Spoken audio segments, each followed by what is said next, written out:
Hey, everybody, and welcome back to the Power Women in Insurance podcast. Today, we have a woman who is in tons of different areas. She has a passion for the industry, and she is helping to reach out to be able to connect with other people, other women, but other people just in general in the insurance industry, to be able to help that passion emanate throughout the entire industry. So we are excited today to talk to Majda Baltic. She is amazing, guys. I don't even know where to start with this. We had just a brief breakdown right before this started, and I cannot wait for her to tell you all the things she's doing. Majda, how are you? Thank you so much. Hi, thank you for having me. I'm so excited to be on your show, and I've been looking forward to the moment. We've been talking about it the last few weeks, and I love what you're doing with the podcast, and I am just excited to be a part of it. Well, thank you so much. And I appreciate your patience. I know we had to reschedule a little bit. So I think it's awesome. So you and I, we've already talked just a little bit. We are very simpatico in a lot of our ideas about how we feel about the industry and where it's going, what it's doing, and kind of what we want to be able to bring to the industry. So I want to be able to bring that to our listeners today. Tell us a little bit about how you got into the industry and about your kind of your passion and your focus at this point. Sure. So funny enough, I got into the industry from, I was in need of a job. I found a job on Craigslist. That was so long nice. ago. Yeah. It was while Craigslist was still hot about 15 years ago. And it was a secretary job. I'm still in high school at the time. And I took the job, and I had a great boss at the time. He really pushed me to go with the licensing and things. He offered to sponsor me for all the education around it and things like that. And I'm glad I went for it, although it was a real struggle. It took me about 7 times to take the test until I passed it, especially I'm from a different country. I had just immigrated to the United States. I was only here for a handful of years, and that was really tough on top of having to learn English. Wow. I had to learn this whole different language of finance and how to read contracts and things. And it was just it's crazy for people to grow up and it's crazy for people to grow up with English, more or less. Because it's its own language. It totally is its own language. Yes, exactly. But he was really, I still communicate with him today. He's still one of my mentors, and he really just believed in me, and he just kept pushing and pushing. He wouldn't let me quit. And I'm glad he didn't, because, here I am so many years later. And so I have my hands in so many different things, and I'm glad to be making a difference in the industry. And I guess for me, to one of your questions, where does my passion lie with this? I think for me, it's from the beginning, it became very clear to myself with my own experience how badly I had been taken advantage of in obtaining insurance from an agent. That after having been licensed and really understanding what kind of the coverages are for and things like that, it really put into perspective how naive I was throughout the process, and how the people who taught me, which were my parents, on how to buy insurance were also so naive. And in the beginning, I thought, well, maybe it's just because, we're new to the United States and we just don't know, but how to buy insurance, like, the way that you buy it in the United States. But shortly after getting into the industry and really understanding the product, having my license and being a sales agent, I really just started to see the same pattern time and time again. It was client after client after client that when we would sit down to have the discussion and really review their coverages and things, and I would explain things to them, the same comment kept coming back, which was, why didn't anybody else explain this to me? Of course I want this coverage, or of course I'll pay extra for this or that. No brainer here, no brainer there. That it became apparent that people just didn't get a fair opportunity to make the right decisions to protect themselves. Right. They were being sold on on pricing versus coverage amounts. So that's kind of where my journey started. And the more years I stayed in the industry, the more I got that kind of feedback, and it got to a point where I wanted to save the world. But it was obvious that, I can't do it myself. I'm just one person. I can only help so many people. And I started to dig deeper and kind of pick at different ideas on what would really make a difference in this industry. And it came down to me really wanting to empower the public in making the right decisions when purchasing insurance. So that I wanted to disrupt the way that insurance is conducted now and shift the power to the people's hands versus the agent's hands, because I feel like, kind of like what you and I discussed before we started recording this morning, it's a little scary how many licensed agents don't actually understand or know how to sell insurance. So true. So How many true. are misadvising people. It's a very scary thing. So with that said, that's, where my passion lies, and that's where I hope to kind of take the industry. I hope to shift it a little bit. I love that. I love that. So I know you started off captive and you went independent. How long have you been on the independent side of things? For 3 years, almost 4. I've been independent. Before that, I was captive.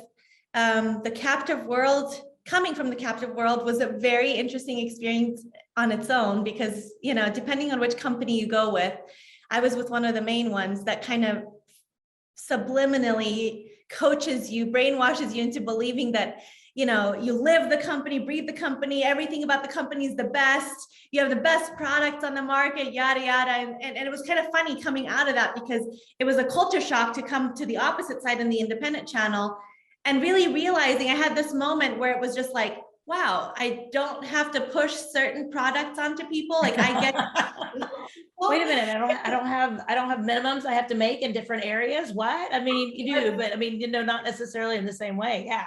Exactly. It went from such a sales driven environment to a service environment. And I just thought to myself, how didn't I think of doing this before? Why did I wait so long? And I just think that that's another problem we have in the industry. It's such an underrated field to be in, being independent. Yeah. Yeah, exactly. And I find that, a lot of people don't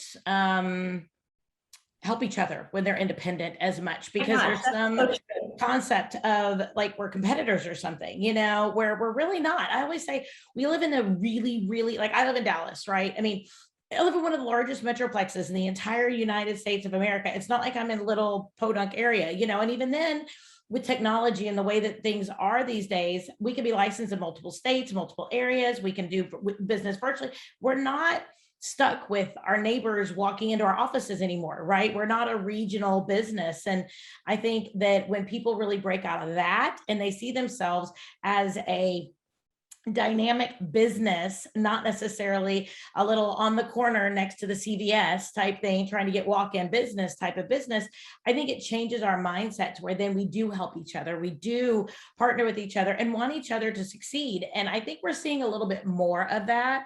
But historically, being independent's been tough because you've not had all that extra support.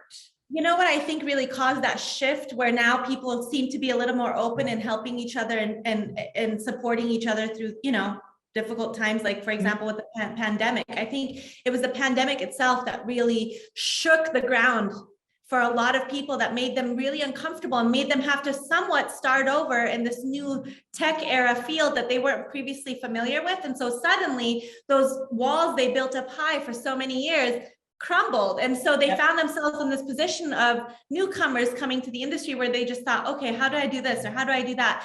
And they didn't have anybody to ask. And so I think that that really humbled a lot of people to really cut back off of that secrecy and, being more open and helping each other. Yeah, and embracing technology too, because I think a lot of people are like, oh, I don't need that voice over IP phone system, whatever. And that's fine. But then when the pandemic hit or whatever, we did find that companies that really focused on more hurricane oriented areas or areas that had more natural disasters, where they had to be able to pivot easier to be able to work in a more maybe a home environment or in a different type of environment, were much better prepared because they had systems that they could either access on their computers at home and or voice over IP systems that they could just focus on getting things out to their clients or to their team members' cell phones, and they could work wherever they needed to. Whereas otherwise the companies that didn't have those really found that they were in a difficult situation. And all of a sudden we found people who were going, hold on,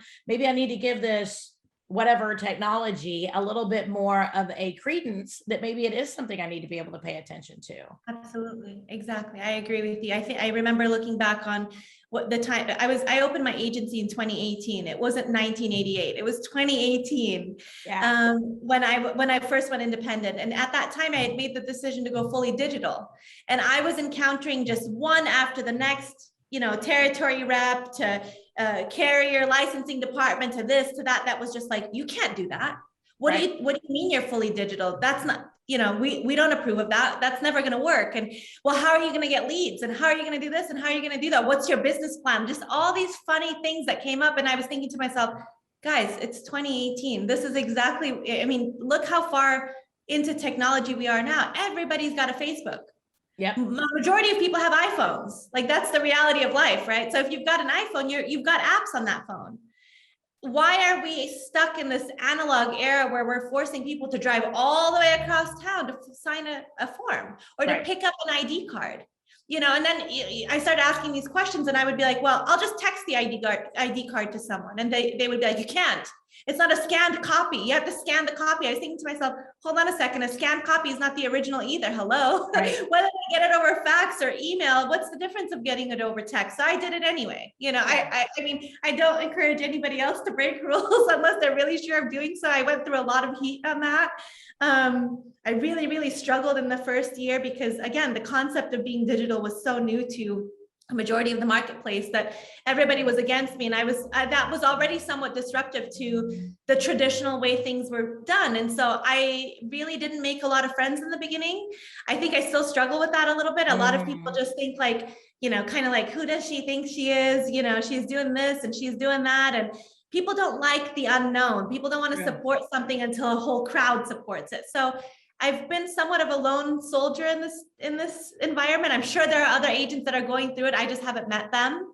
And I don't know where to meet them. So this is one of the reasons why I like doing these podcasts, because it helps me to connect with other agents that are kind of in the similar situation. And, even when you figure things out, it's still good to have people around you that have somewhat of the same idea so you can bounce off of each other and continue to perfect the process. Absolutely. And so many agencies are starting to embrace texting, whereas 5 years ago, they were like, oh no, that's like, you can't do that, but now like my management system is now certs. And so they have a text integration with Ring Central, to where we can go ahead and do all that. But it's really funny because 5 years ago, that was considered taboo, right? You just could not, could not do that. So that's very interesting. Yes. And then all of a sudden you're progressive, right? When people do start looking into it, they're like, oh, well, Majdas has been doing this for years. And you'll be like, she's so progressive, and it's like, she's so cool. Okay, you didn't think I was so cool a couple of years ago. All of you guys are shutting me down. I mean, in the beginning, I'm telling you, it was so tough. When I first started, I had never had a hard time, and I mean this in a humble way. I'd never had a hard time doing well in an interview for a job or getting a job. I usually am the kind of person that really prepares for these types of things. And I try to, always be professional. And I think I do a pretty good job in that field. But when opening up the independent agency, it was so mind blowing. I had applied for all these appointments. I'm talking about maybe like 36 of them or something like that, if I remember the number. And every single one, except for one, declined me. And the one that didn't, it was because their territory rep was in his 30s and he understood completely where I was coming from and why I was doing what I was doing. But the funny thing was, the first month in of whatever sales I had at that time, which were significant, it was something in like around 200,000 or something like that in sales, where suddenly it was like, I guess we could give this a chance, but I had to keep pushing. It wasn't like they came back to me, the ones that declined me, that came back to me and said, hey, let's give this a second shot. I had to do something to prove myself that this was possible and then go back to them again and say, hey, would you guys please reconsider? And that's really what made them reconsider. And now we're on the flip side of that. We have more appointments than I can, even count. So it's an interesting thing. It's a shifting time. And it's, 1 second you find yourself on the successful side, the other second you're hitting roadblocks. You just have to keep pushing. You do. And it's a continuous roadblock situation is what I find. Because once you free one roadblock, another one tends to be able to just be a couple steps away, kind of thing. But then you just keep on pushing and just keep on pushing and keep on pushing. And I think in order to be an independent agent, you have to do that. It's because like we talked about a few minutes ago, things are not necessarily, the path is not magically prepared for you, right? You still have to go on out and you have to be able to find those. And I find that to be, sometimes I get exhausted sometimes because I've been doing this for 19 years. So it just, some days I'm like, I'm just tired, and I just have to take, I'll even literally just take like a week and just say, this week, I'm not working on anything new. If I have an idea, I'm going to write it down in a notebook. I'm going to close the notebook and I'm going to put it somewhere else. And just for a little while, I'm going to let myself, a week, 2 weeks, whatever. I'm going to let myself rest mentally. I'm just going to let myself rest. And I almost believe in when an agency gets um, a little bit larger, like, and I'm not really going to say where I am right now, because I mean, I don't know that I'm necessarily there. It's just, philosophically, I do believe in this. And I have gone through situations in my life over the years that I have had to do this. But I think whatever personal life sometimes gets kind of crazy, that I don't need to be pushing my business life as much. So I believe that that's a year of rest, right? Letting my team rest, letting me rest, letting technology just sit, maybe tweaking little things here and there, letting things kind of settle in. And I think sometimes being an entrepreneur, we're so forward driven sometimes, that to go back and look at my phone systems, or to go back and look at my management system or my CRM, is almost like going backwards in my mind. But it's really that technology is constantly changing, and our clients are constantly changing, our industry is constantly changing, and we need to make sure that we do go back and just kind of settle back into those a little bit, like, oh, let's just review this a little bit, let's make one or two minor tweaks. And we may not feel like we're pushing as far forward as fast, but sometimes that gives us a little bit of rest, and it fixes a couple things maybe that I let fall through the cracks. But then I'm ready to go back and tackle that next roadblock, like we were saying, and be able to really accomplish again. Because otherwise, some days, I gotta say, Majda, some days I just get really tired of the roadblocks. I mean, how do you overcome that? Yeah, girl, I know it. I understand completely. I think that a few things to your point. One, I think that it's a lot more common than we think. I don't think It people is, want to talk about it, though. I don't think yeah, people want to talk about it because we almost think it's a defeatist mentality. We think if we're I agree. tired or whatever, we think somehow we're not the superhumans we want to be seen as. Yes, I think that it's important. Number one, it's so important. Any independent agent going into this field, doesn't matter how long you've been in it, it's important to have a good support system at home. I think that for me, I have a really amazing boyfriend who kind of preaches this theory of what you were just saying. He tells me all the time, frustrations are good. Don't be mad. Like, don't be frustrated. Frustrations are lessons for you to fix things that are going to happen anyway. It's giving you an opportunity now to cross that bridge now and perfect the process so that you don't have to do it once you're deeper in the process and it becomes even harder later down the road when you've got more clients, more commitments, more responsibilities, and things like that. So that's the first thing, I think. The second thing is that, anytime that you hit a roadblock, taking those moments and really just sitting with yourself and saying, it's okay to take this break or to take a week off or whatever it is that you need. It's so replenishing, and it really refuels your soul and that fire to keep pushing forward, right?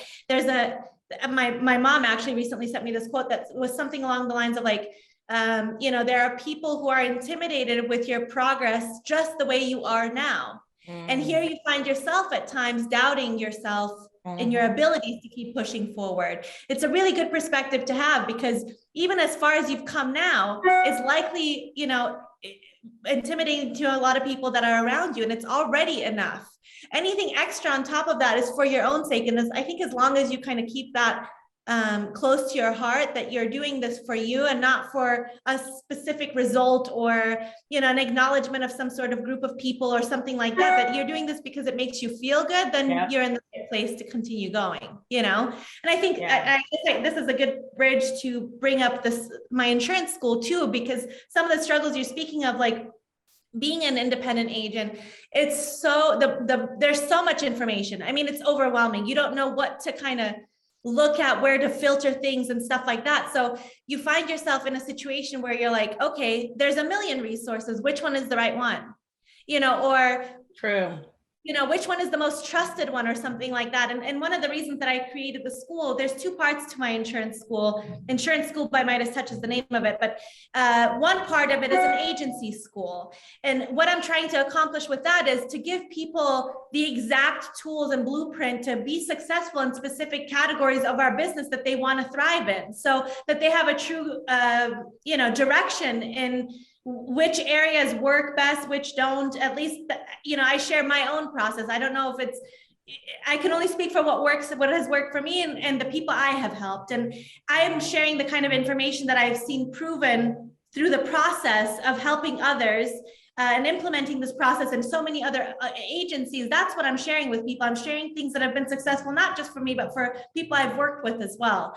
And so this is to kind of help guide people so that it's a reliable resource that's just transparent and honest and direct and resourceful with lots of information to get you going in whichever direction it is that you're going in. The other part of the school is to educate consumers. It's free to consumers. So it provides mini crash courses on, how to buy insurance for the average Joe, how to buy insurance as a college student, how to buy homeowners insurance as a newly married couple, or all different kinds of categories of information. The consumer school hasn't launched yet. It's to launch at the end of this year, probably in November. That's what we're shooting for. But the agency courses are up now, and we're going to be adding more as we go along. So I hope that really helps people. That's the whole point behind it. Well, I think it's going to make a huge difference, because I think it does have to be, not only that we need to be able to up our game as agents, but also we need to be able to educate our clients. And so whatever we can do to be able to educate clients, whether or not it's tapping into resources like that for our clients and for consumers and or for ourselves, I think that's huge. So you have an agency, you have an online schools. That was one of the things that we wanted to make sure we talked about. So tell us a little bit about your passion and how you've taken this passion for insurance in your industry. And I know that you run mostly a virtual agency, and I know you have locations, but kind of like me, they're not a requirement of everyday life. So tell me a little bit about how you've taken that success that you've had going independent and being able to really embrace technology and all these different things, bring on a great team, and be able to really expand out to that passion that you have to really educate consumers and other agents. What else do you have going on? Because I know, girl, you're busy. You got a lot of different things going on. I really love it. I do. No, thank you. The school, was kind of a natural next step after having opened my agency. And it wasn't even, I don't even think it was the opening of my agency that so much sparked the school, because in all honesty, I opened the school the same day that I filed for the school the same day I filed for my corporation to open up the agency. So Nice. That was in mind from the beginning. That was more so, the school came about through just years and years and years of working in the industry and encountering the same issue time and time and time again, where, like I said, going back to the beginning of this conversation, I myself was a consumer once too that wasn't licensed. And post licensing and post becoming an insurance agent, looking back at what my policy was covering me for and how much I was paying versus what my real need was a night and day difference. I was completely overinsured at that time. I was 18 years old. I didn't own a house. I didn't have any properties or anything like that. And here I was carrying $500,000 of coverage. Why was that recommended to me? And I didn't know any better. I trusted this agent because he was our family agent, and I was paying my $150 a month back then. I was just, I just went with the process because I just assumed that licensed agents were, all trustworthy and that they were all people who knew what they were talking about. And here I was dealing with somebody who was a commission-based agent. He didn't care for his customers or to have these conversations and truly protect people for their own needs. He more so was, making that money, which we all know, the higher the premium, the higher the commission. So good for him for having, gotten one over on me. But after being licensed and understanding what the process entails and what my real need was and things, it really shifted my understanding of how the marketplace, conducts itself. So very early on, I kind of thought to myself, well, if this happened to me, I'm sure it's happening to a lot of other people. So immediately after the first experience, I decided to not just sell insurance policies, but have actual conversations with people before closing a sale. So from that point forward, that's exactly what I did. Every single person I was going to have a sale with, I would go through the coverages line by line. And 99% of the time, even today, the same compliment comes time and time again, which is, oh my God, why didn't anybody else, explain these things to me? Or, oh my God, I would have absolutely covered myself for more. Or I can't believe that I had this kind of coverage. God forbid something had happened back then. Or I had way too much coverage. Why have I been spending so much money? So these things is what kind of brought up the school, because in my mind, I was thinking, well, one, we have driver's ed in school. Why is it that we have driver's ed and we learn how to drive a car, but as a part of that, no one teaches us insurance when insurance is required by the law? So my very first goal was to create an online school, get that off the ground.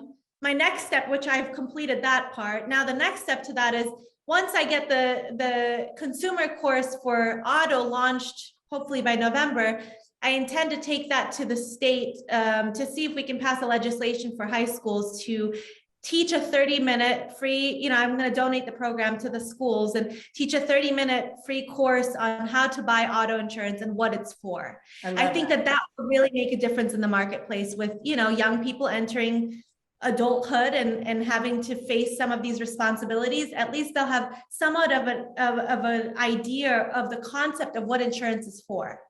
Whereas in today's market, people just get thrown into the deep end. They don't really know.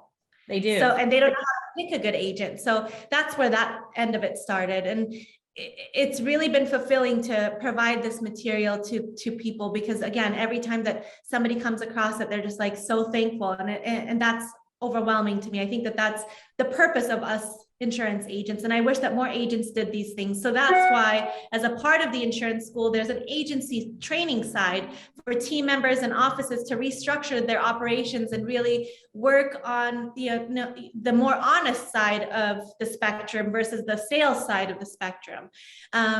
The way that we are structured in our agency is as a service to the public. We have a duty and a responsibility to do the right thing and to be honest with people, to treat people with kindness, and just to encourage that type of activity with our peers and things. So that's what the agency school is for. It's not just how to digitize your agency, because that's one of our main courses, being that I have a digital operation, and then having had the pandemic hit and having had so many people during the pandemic reach out saying, we've heard that you're a digital operation. How do you do it? I just didn't have the time to manage to each individual that was reaching out. I'm talking about in the hundreds of people were emailing me on a monthly basis, asking for a blueprint on how to go about doing that I thought I need to have some sort of a course. The only reason that there's a price affiliated with the course is because it costs money to launch a school online and to have it accredited by the states and things like that. That's not, something I can do for free. So maybe down the line, it'll be something that becomes more, maybe on a free like donation type structure versus a paid structure, but we'll see what happens. I mean, it's going to take some time to get to that place. So that's where I am with the school. And then as I opened up the agency, I myself went through a lot of hurdles. I had some lawsuits and some different things that I was going through because of the way I wanted to run things, and all the carriers being against it and all these different kinds of things. And I made it through those times, and I ended up on a positive note, and I was able to start over again and get to the place where I am today. But through that process itself, I thought to myself, insurance is something that it's embedded into our economy. It's the law. It's a great career to have. Why the heck is it so hard to get started? Right? Yes. I would call the state Department of Insurance and I would say, I'm opening up an independent agency. What resources do you have? They would say, well, go to your local library. And I was thinking, okay, well, I mean, I love the library, but like, are you kidding me? It's going to take me so much time to do all this research. What do you mean it's not online? Right? So through that process came this other concept of, why is it so hard to get into our industry? Being captive is pretty easy, right? You apply for whichever captive company you want to work. And they walk you through so much. And they make sure you have all the little pieces. Because my dad was with Allstate. When I went independent, I would call him and I'd say, so where do I get E&O? He goes, what is E&O? And I was like, what do you mean? He goes, I don't know. That's just what they do. He goes, I don't know. I don't have anything to do with that. And it was one of those things where I didn't even know the foundations of the stuff I needed to have. Yes, exactly. Which is, that's kind of a scary thing too, because it's like, no wonder agents are conducting business incorrectly, because they don't know how to get started the proper way, because nobody's ever told them. Everybody's just kind of doing their best that they can with the information they have in their surroundings, whether that's on Google or wherever it may be. But that's part of the root of the cause of these issues, right? So that's kind of what led me into these other companies and I guess I should maybe list them off, but we've got 4 other companies on top of the school, one of them being Licensed Insurance Agents USA. That's licensedinsagents.com. That is pretty much an Indeed for the insurance industry. It's a job site where team members can upload their resumes and like a short video clip of themselves and what they're looking for in an office environment. And it's for brokers or independent agents or even captive agents to scout talent. Because I feel like that was one of the biggest hurdles in opening up an agency, especially in the digital, on the digital aspect. You know, you would be so surprised. Here we have an industry that's typically 9 to 5, Monday through Friday. Sometimes, you know, most of us work grueling hours, even that's what it's supposed to be. Technically, it's 9 to 5, Monday through Friday, but most agents probably work 8 to 7 to 8 to 10. I found myself, even as a team member, staying till 9 o'clock at night, sometimes working really hard to close things out. So, you know, with that being said, when I opened up the office and I wanted to be digital, I had all these job ads where I was paying all this kind of salary that was a great salary, plus work from home, plus flexible schedule, plus this, that.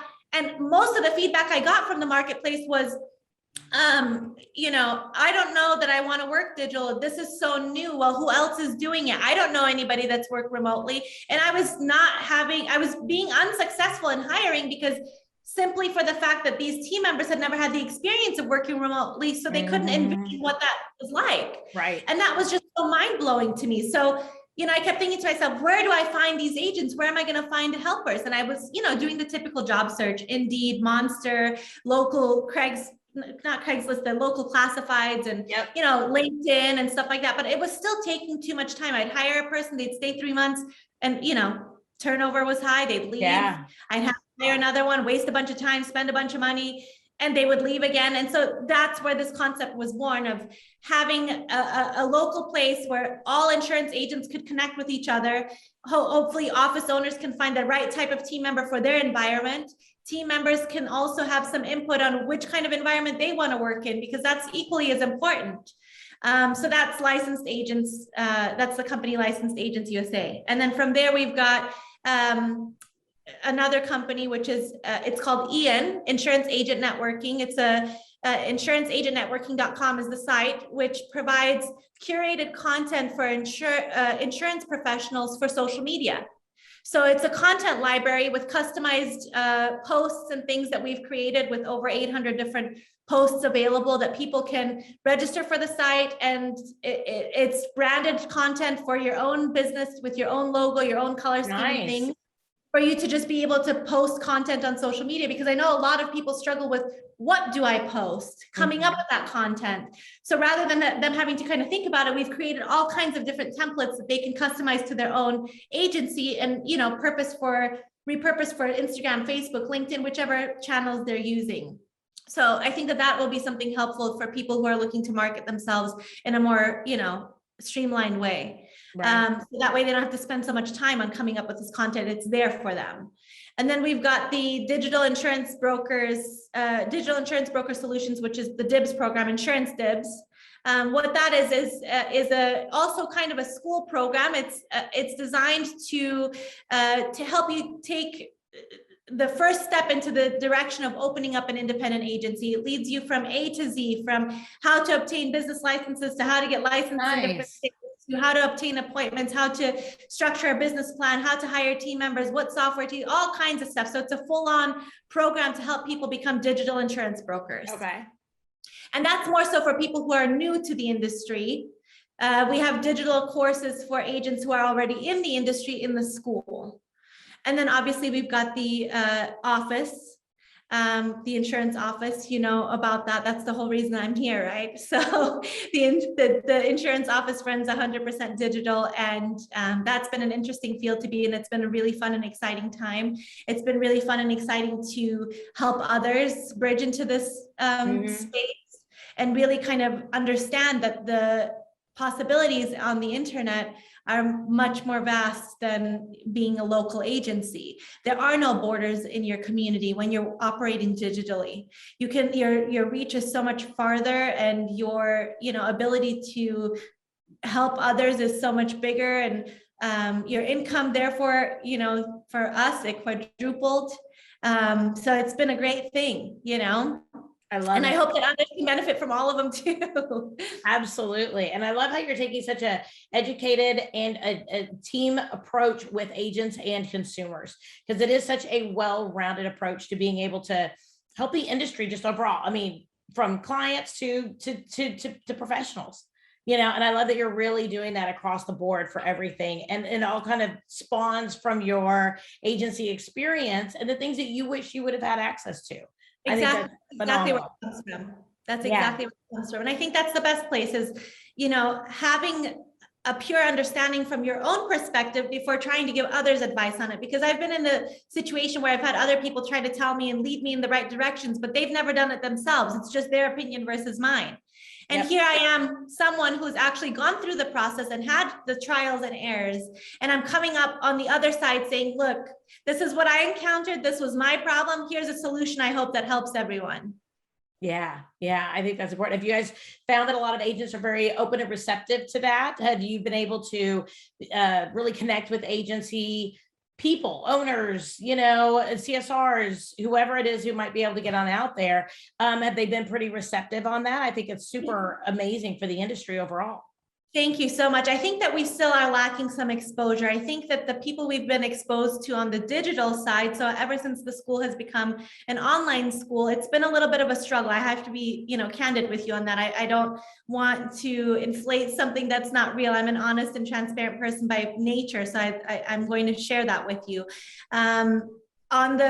Before we took the school online, when I was doing these, I did this, I've been teaching people since 2010. So it's been a long time. I've implemented these strategies in over 500 different offices, the same strategies I use in my own office. Right. I was hired by the captive agency that I was working, by the captive company I was working for. I was hired by them to go around the country training agencies on these methods. And, you know, in the beginning, it was really tough and it was really scary because I thought to myself, you know, yeah, it works for me, but what if it doesn't work for this person in Ohio or wherever else there might be, you know?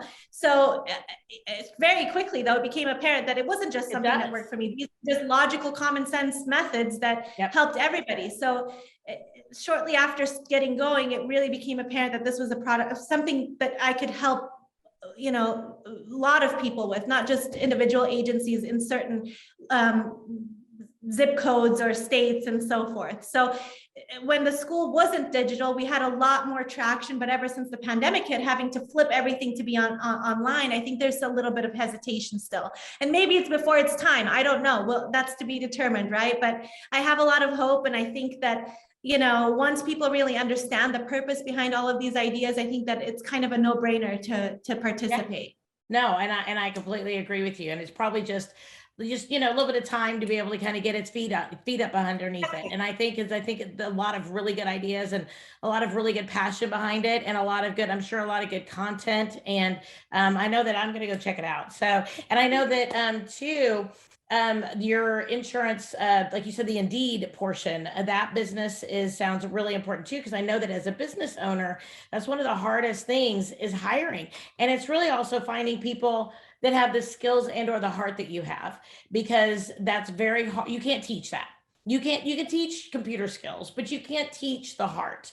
And if we can match up with people who want to be able to work in the same way or with the same type of focus that we do, then that alone is going to take away 50% of the challenges that we have in hiring and being able to even for our team members to have a good space that they want to work in. If we can really be able to express who we are, they can really express who they are. Exactly. That is together in the middle. Yeah. That's exactly the purpose behind it. You know, it's not just from an agency perspective. The first perspective that I had going into licensed agents was, well, I was a team member. And when I was a team member and I wanted to work remotely, it was a huge issue. Yeah. Why? I was outselling anybody within the state. We were number one on the West Coast for like 8 years in a row because of all the sales I was conducting. But I wasn't working physically in the office, and I struggled so hard in finding an agency that would accept how I wanted to work under my terms. Yeah. So I bounced around from like 7 different offices before I found an agent that was like, you can be in China working. I don't care. As long as you're making sales, I don't care where you are. And so shortly after I started, he saw what I was doing. He was just so, you know, he was amazed, and he just thought, why isn't anybody else doing this? And that kind of is what set me on this digital journey. But going back to the point of having been that team member that really struggled to find an agency that appreciated my skills and let me shine for who I was, rather than trying to fit me into some specific box. That's where this idea really originated from. And I thought, it's too bad because now as an owner, I'm willing to pay for that talent, right? I'm willing to employ those people. I want those people, but I don't know where to find them myself. Even today, I still don't know where to find them. It's always hit and miss. Sometimes it's LinkedIn, sometimes it's Indeed, sometimes it's word of mouth, sometimes it's Facebook, like it's all over. And I thought to myself, why don't we have a local place where everybody can come to exchange this kind of information? Just anybody who's licensed can upload their information, and anybody who's looking to hire can, go through this list of people per categories of what they like to do. So to give you a little bit more insight, on the website itself, you can categorize what you're looking to, what kind of job you're looking to have. So like, for example, I've worked in agencies where some people like to only sell auto insurance. Some people like to only sell life insurance, but they're being put again into this box to sell everything. And maybe they don't feel comfortable. So because they don't feel fully comfortable, they hold themselves back and they're not reaching their full potential. And so the site is a site that'll allow people to really put down what their needs are as a team member, what they would like to do and how much they would like to get paid for it. And what direction they'd like to take, whether it's working remotely, working in the office, being a life only agent, doing everything, doing only commercial, doing only auto, whatever that may look like. And I hope that this puts, again, power back into the people's hands, because I feel like there are so many agents who are taking their employees for granted. And this might be something that I become hated for later down the road in our industry from another perspective, but I don't really care. I think that it's important to give back to the community. And this is one of the ways that I hope to give back to people, is by putting that power back into team members' hands to really be in control of their environment and their career, and therefore hopefully making them, feel more fulfilled and be happy and excited about what they're doing. And then I'm also anticipating that this will create a better, work-life balance. Mental health will become much better, much more improved, because they'll be happier and they won't be under pressure for working in this office or that office that doesn't appreciate who they are. And then from an agency standpoint, it's, the flip side of it is we struggle the same way team members do, only we struggle more financially because we have to take that initial investment. The first few months you hire somebody, that training, the time spent, the money you spent, on the payroll and things like that, just to find out that they're not a great fit. So the fact that there isn't a system out there already, that's kind of what really blew my mind. And I thought, you know what, let me just go for it. Let me see if I can make this happen. And so we're in the beginning stages where the full website is still being developed, but you can pre-register for a discounted price online, because we do charge a $3 fee to host your resume and your video online. And from an agency, it's not that much. And from an agency standpoint, it's $6 a month to scout talent. So, I think it'll be a great resource once it is fully up and running, but anybody who's looking to pre-register, those are the prices now. Later, once we launch, they'll increase, and we'll see what happens. I think it's awesome. And Majdas, if people want to reach out to you, you have so many different things going for you and so many awesome things that I think people will want to be able to talk to you about. How would you want them to be able to reach out and connect with you so that they can learn and grow from all the things you have available? So the best way is via text. I know I'm a little crazy for sharing my personal cell phone number with everyone, but it's all over the internet.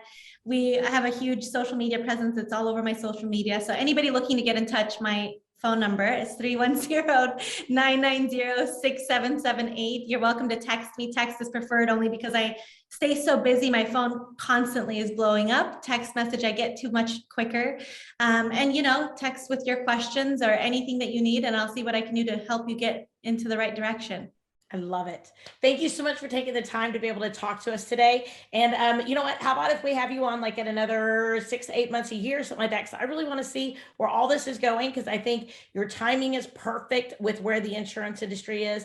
And I think that you're really the future of where a lot of us are going. So I'm really excited. So we're going to have you on again and check in on you. Perfect. Thank you so much. And I would love that. I would love that. I can't wait.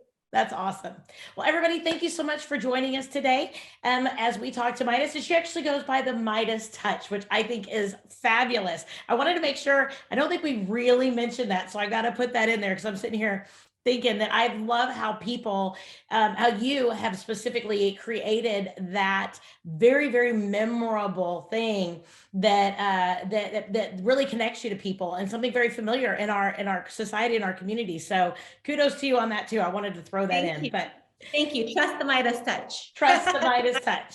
I love that. I love it. Thank Well, you. everybody, thanks so much for listening today as we talk to Majda specifically and here on the Power Women in Insurance podcast. Make sure you do subscribe. Every single week we have another amazing woman that we talk to. And so make sure you subscribe to the podcast. Give us a review. Let us know what you think. Let us know if you want to be able to have us talk to somebody specifically that's made a difference in your life and somebody maybe who's made a difference in your career. We're here every single week celebrating women all throughout the insurance industry. Everybody, we'll talk to you next week. Have a great day. Thanks, Teresa.